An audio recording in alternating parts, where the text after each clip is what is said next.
Assalamu alaikum. This tradition has also been narrated by Aisha through a different chain of transmitters. Abu Dawud said, all the traditions on this subject transmitted by Adi b. Thabit and Amash on the authority of Habib and Ayyub al-Allah, all of them are weak, none of them is sound. This tradition indicates the tradition reported by al-Amash Aa's statement of companion, i.e. Aisha. Hafs-b.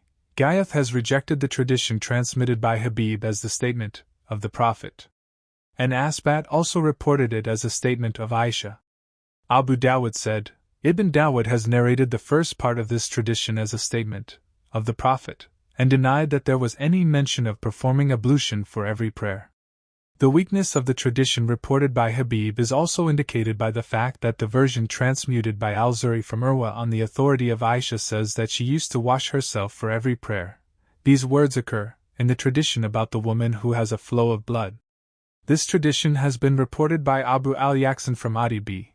Thabit from his father from Ali, and narrated by Ammar, the freed salve of Banu Hashim, from Ibn Abbas, and transmitted by Abd al-Malik b.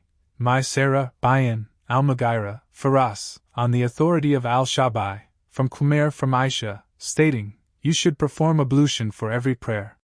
The version transmitted by Dawud, and Asim from al-Shabai from Qumair from Aisha has the words, she should take bath only once every day. The version reported by Hisham b.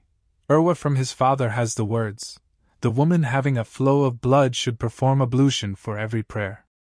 All these traditions are weak except the tradition reported by Qumair and the tradition reported by Ammar, the freed slave of Banu Hashim, and the tradition narrated by Hisham b.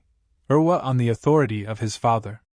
What is commonly known from Ibn Abbas is bathing for every prayer.